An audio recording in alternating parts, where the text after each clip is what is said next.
Dado que desde 1880 ya la mayoría de potencias europeas estuvieron con anterioridad en el territorio africano, hablamos del Reino Unido, de Francia y de Portugal, y hay países nuevos que se incorporan ahora a la colonización en África, como es el caso de Italia, Bélgica, pero sobre todo Alemania, se hace necesario llevar a cabo una reunión donde los diversos representantes de los países ya nombrados se reúnan con el fin de tomar un acuerdo para evitar, ante todo, problemas, de todo evitar cualquier conflicto y así poder repartirse los territorios de manera pacífica. Es lo que se denomina el reparto colonial, concretamente la reunión de la conferencia o de conferencia de Berlín, que se desarrolla entre 1884 y 1885. El resultado de estas reuniones, de este congreso, básicamente va a ser el reparto colonial de África. África va a quedar dividida, para las potencias coloniales, quedando, para el caso de Francia, el territorio actual francés del oeste a este de África, mientras que de norte a sur estaría el Reino Unido. Sería interesante también tener en cuenta que los territorios más importantes de España serían una parte del protectorado marroquí y sobre todo el Sáhara, concretamente esta zona, ¿vale? El Sáhara español, lo que se denomina Sáhara español, y aunque hay más territorios, lo importante sobre todo sería la Guinea española. En el caso de Bélgica, solamente tendría el Congo belga. En el caso alemán, tendrían el territorio de Togolandia, Togo, la actual Togo, Camerún, la África Oriental Alemana, que sería la actual Tanzania, y fíjense también lo que actualmente sería Namibia. Es muy interesante también cómo Italia, por ejemplo, solo tiene el control de Libia, de Eritrea y una parte de la Somalia, que la Somalia estaba dividida en tres partes, una parte italiana, una parte británica y una parte francesa. Y en el caso de Portugal quedaría solo Angola, Mozambique y los enclaves de Cabinda, la Guinea portuguesa, que es la Guinea-Bissau, la actual Guinea-Bissau, y Cabo Verde. Tenemos que decir que es importante tener en cuenta que los actuales territorios africanos pertenecieron a los países europeos. Y esto, aunque pueda ser una obviedad, tiene una serie de consecuencias que luego veremos. En el caso de Asia, podemos ver cómo los territorios más importantes son la India y la actual Birmania, el territorio aquí de Birmania, no la actual Birmania, que pertenecerían a los británicos, a partir de los cuales ellos conseguirían, sobre todo, entre otras cosas, el té. Luego tendríamos zonas de influencia de los británicos, ¿de acuerdo? Que son los territorios que podemos ver en verde, en color rosa, perdón, y en verde podemos ver como la actual Vietnam y la actual Laos, comprendido lo que sería la actual Indochina, o sea, el territorio que en este momento, llamamos Indochina, pertenecerían a Francia. Los holandeses tendrían las islas que podemos ver del sur de Asia y por otro lado los portugueses solo tendrían dos enclaves, concretamente el enclave de Goa, que es un enclave en la India, y el Timor. En el caso de Filipinas, recordemos que pone aquí que pertenece a Estados Unidos a partir de 1898, pero primeramente pertenecía a España. Y es que, ya lo veremos, va a haber una guerra que va a enfrentar tanto a España como a Estados Unidos por el control de Filipinas, Cuba y Puerto Rico. Las colonias, precisamente estas colonias de las que hablo, España, como bien sabemos, desde el siglo XV y sobre todo XVI, tiene el control del continente americano, por el descubrimiento de América. Sin embargo, en el siglo XIX, estas colonias empiezan a independizarse de España y empiezan a formar países independientes, México, Venezuela, etc. Sin embargo, lo que queda del imperio a las alturas de este mismo siglo, del que estamos hablando, de la altura de finales del siglo XIX, es Cuba, Puerto Rico y Filipinas. Hay otras islas también en el Pacífico, como son las Islas Marianas, las Carolinas, Palaos, la isla de Guam, pero estos territorios, digamos que no son importantes, pero sobre todo los más importantes van a ser los tres anteriormente ya mencionados. Y es que va a haber una guerra, que es la guerra hispano-norteamericana, que va a enfrentar a Estados Unidos con España por el control de estas tres islas, pero sobre todo por el control de Cuba. Los estadounidenses intentaron llegar a un acuerdo con los españoles para que les cedieran la isla de Cuba a cambio de, digamos, una serie de millones de pesetas de la época. Sin embargo, los españoles renunciaron a ello porque ellos querían seguir teniendo el control de Cuba. De Cuba se sacaba el azúcar, ¿vale? La caña de azúcar era muy importante. Era un cultivo colonial y generaba una riqueza enorme. Con lo cual, Cuba era muy importante para España. Pero a cambio, en lugar de vender la isla, Estados Unidos le dijo a España: en el caso de que no vendas la isla, te declararemos la guerra. Y así fue. En 1898 se declaró la guerra a España por el control de Cuba. Guerra que finalmente España terminaría perdiendo a favor de Estados Unidos. ¿De acuerdo? Para los países que están en África hay una serie de consecuencias. En primer lugar, se les impone la lengua, la religión, se les destruye la cultura indígena, pero sobre todo se les roban los recursos. Tenemos que pensar, ¿vale? Tenemos que ponernos en el lugar de estas poblaciones que de un momento a otro vieron cómo los europeos llegaban, conquistaban su territorio y lo hacían solo con un fin, y era conseguir materias primas. Tenemos que tener en cuenta que la Primera Guerra Mundial está cerca, y está cerca porque Europa, como comento aquí, se va a quedar mosqueada con la entrada de Alemania en África. Todo esto va a generar una serie de tensiones muy grandes que hacían temer que una guerra se desarrollara de manera inminente.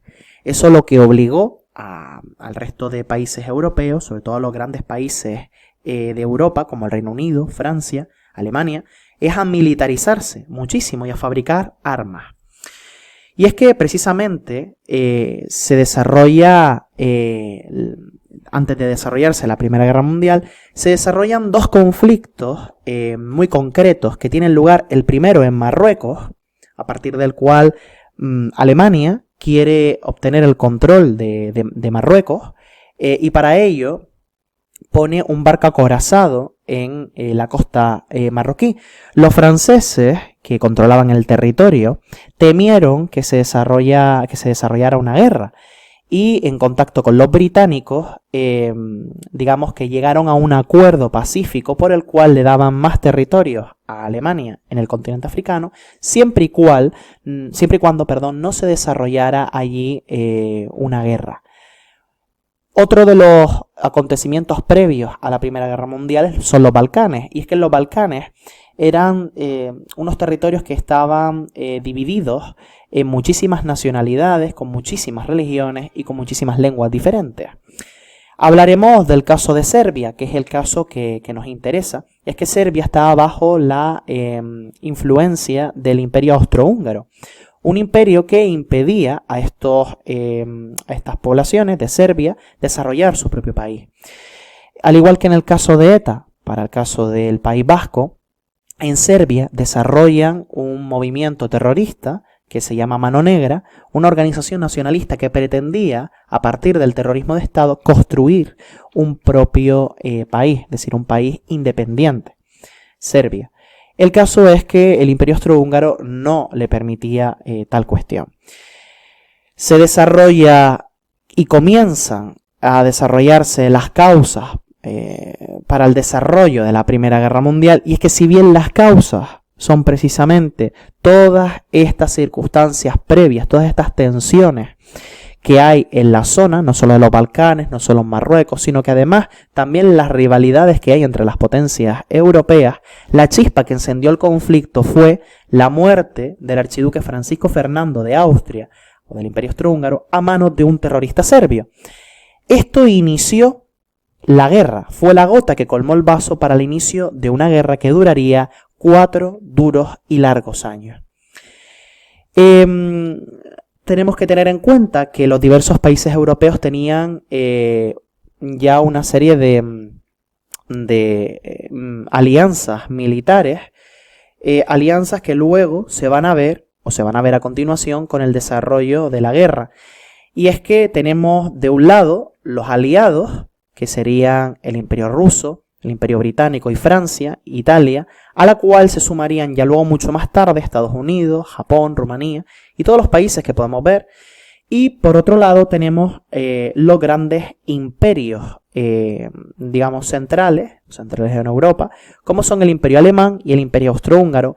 El Imperio Otomano también participaría y Bulgaria, que serían, digamos, los dos contendientes, los dos grupos de países que se enfrentarían en la guerra. Los países que aparecen en gris son países que se mantienen al margen, es el caso de España, el caso de Suecia, Noruega, Países Bajos, Suiza, como no, Albania. A la Primera Guerra Mundial se le va a conocer como la Gran Guerra, entre otras cosas porque no se había conocido una guerra tan mortífera y una guerra tan dura como la que se desarrollará entre 1914 y 1918. Y hablamos de guerra mundial porque precisamente si los países europeos entraban en la guerra, las colonias que tenían estos países europeos también entraban en la guerra, no solamente mandando materias primas, sino también gente a la guerra, que formaba parte de los ejércitos de infantería. Tenemos que decir que esta Primera Guerra Mundial se van a introducir, digamos, nuevos armamentos, pero también nuevas tácticas de lucha. En el armamento vamos a hablar de los sistemas de ametralladoras, ¿vale? Que van a permitir pues lanzar mayor cantidad de balas en un menor tiempo posible. Si se dan cuenta, tiene la filosofía, este armamento de la Revolución Industrial. También tenemos los primeros tanques, como el tanque Mark, ¿vale? Que es de origen británico. Y también vamos a tener bombas y también armamento químico, es decir, las primeras armas químicas como el gas mostaza también se va a introducir en la guerra, porque el objetivo es nada más y nada menos que acabar con el enemigo cuanto antes. Además, en el ámbito también, digamos, de nuevas máquinas, van a introducirse también la aviación, a través de la cual pues, los sistemas de ametralladoras también se van a incluir dentro de los aviones y también las bombas, porque los bombardeos también van a ser muy importantes. Y es que aquí entroncamos con también esas nuevas tácticas de lucha, y es que el bombardeo de las ciudades y de las zonas industriales va a ser súper importante, porque vamos a destruir, o lo que se va a buscar destruir en la guerra, son las ciudades para provocar el pánico, ¿de acuerdo? Y por otro lado, acabar con las fábricas, porque si acabamos con las fábricas, acabamos con la posibilidad de que los países europeos puedan seguir construyendo armamento. Es una manera de bloquearles. También otro tipo de bloqueo es el bloqueo marítimo, que se desarrolla durante este tiempo, como forma también de impedir el abastecimiento de materias primas. Si nosotros bloqueamos un puerto, impedimos que los barcos de ese lugar se puedan aproximar, ya que cualquier aproximación podrá ser, se utilizarán, digamos, el armamento de ese barco, de ese acorazado, para destruir los barcos que se vayan aproximando. En el desarrollo de la Primera Guerra Mundial van a haber dos fases. Una, que hablamos de la guerra de movimientos, ¿vale? En la que Alemania invade de manera muy rápida Francia, atravesando, como podemos ver aquí en este mapa, Luxemburgo y Bélgica, para introducirse en el territorio. Es lo que llamamos una guerra relámpago, también de alguna manera, aunque este concepto viene de la Segunda Guerra Mundial, no tanto de la Primera, pero sí nos ayuda a entender que la guerra al principio es una guerra de avance, por eso dice de movimientos, porque quien inicia ese avance, y aquí lo importante, es Alemania, ¿de acuerdo? El problema es que esa guerra no avanza, porque precisamente la resistencia francesa, pero sobre todo los británicos, van a hacer que la guerra se convierta en una guerra de trincheras. Como no hubo avance, los alemanes tuvieron que buscar una manera, al margen de las trincheras, para poder iniciar o mantener la guerra. Los alemanes van a desarrollar toda una guerra submarina.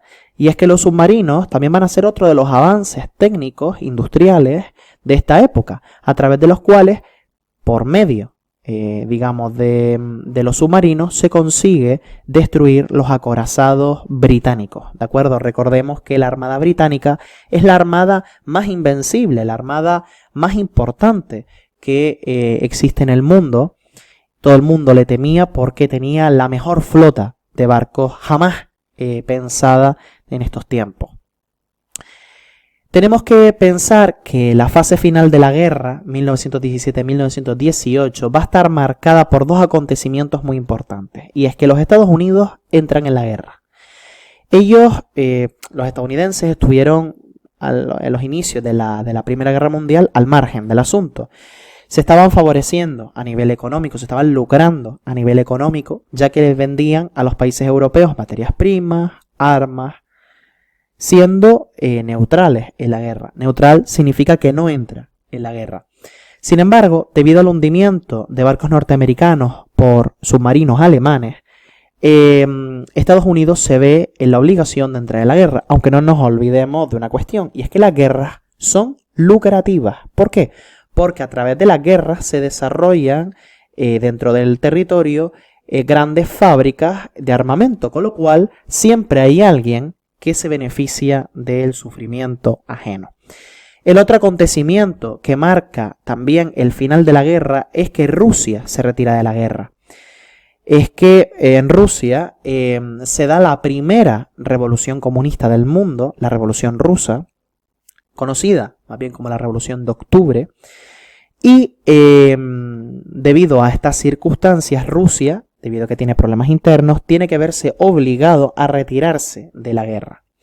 En 1919 se firma el Tratado de Paz en Versalles, en Francia, ya que el bloque que había conseguido ganar la guerra es el bloque de los aliados, constituido por los países más importantes de Europa, Reino Unido, Francia, y con la incorporación de Estados Unidos en la guerra, se firma un tratado de paz bastante deprimente y bastante asolador para Alemania, ya que en este Tratado de Versalles, en 1919, entre otros muchos puntos, Alemania tiene que pagar el coste de la guerra a los vencedores, ¿de acuerdo? Se obliga a Alemania a renunciar a sus colonias, y esas colonias pasan o bien a los británicos o a otros países europeos, y obligan a Alemania a desmilitarizarse. Es decir, querían que Alemania estuviese hundida, querían que Alemania estuviese en lo más bajo, digamos, en lo más bajo de la sociedad, ya que, como podemos ver aquí en esta imagen, ¿vale?, esta bota británica, estadounidense y francesa que pisa al ejército alemán. Con este Tratado de Versalles lo que se intenta evitar, y esto aquí es lo fundamental, evitar cuanto antes que Alemania vuelva a, digamos, ponerse en pie de guerra contra el resto de Europa. Tenemos que tener en cuenta también que una guerra de estas características, esta gran guerra, tuvo una serie de consecuencias. Y es que, entre otras cosas, hubo millones de muertes. 9 millones, más de 9 millones de personas murieron en esta guerra. Y más de 20 millones de heridos. A esto hay que sumarle 6 millones de muertes más debido a la gripe española. Gripe que, por cierto, se ha magnificado en esta época de pandemia, porque se ha puesto como ejemplo anterior a otra gran pandemia mundial. Económicamente, lógicamente, la guerra destruye edificios, destruye infraestructuras como puentes, carreteras, fábricas. Pero sobre todo lo más importante de esta guerra es que los Estados Unidos consigue desbancar a Europa como una potencia mundial. Es decir, que si Europa ahora mismo no tiene tanto poder comparado con Estados Unidos, es debido a que en la Primera Guerra Mundial Estados Unidos supera a Europa económicamente. Lógicamente, en esta época también hay un empobrecimiento de la población. Y fíjense, esto es una cuestión que también es importante. Después de la Primera Guerra Mundial, las mujeres consiguen el derecho al voto. Hemos de tener en cuenta que durante la guerra, las mujeres entraron a las fábricas a trabajar. Pero esto es una circunstancia coyuntural, ya que como los hombres estaban en la guerra, las mujeres eran necesarias en las fábricas. Lógicamente, después de esta guerra mundial, las mujeres vieron una contradicción, y es que durante la guerra estuvieron trabajando duramente como los hombres en las fábricas, pero después de la Primera Guerra Mundial se despidieron a la mayoría de mujeres para que volvieran a las casas.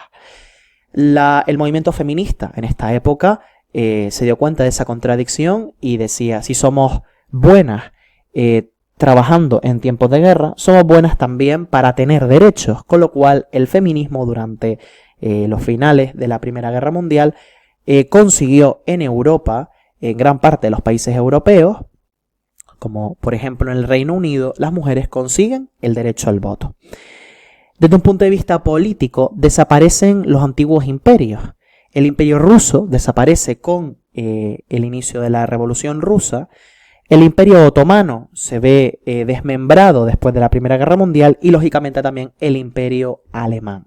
El imperio austrohúngaro también sería otro de los imperios que se quedaría desmembrado después de la Primera Guerra Mundial. Pues bien, hemos analizado y hemos visto en estos vídeos cómo tanto la Segunda Revolución Industrial como el imperialismo y la Primera Guerra Mundial están íntimamente relacionados y pueden comprenderse en su conjunto. Un abrazo muy fuerte a todos y a todas y nos vemos. Chao.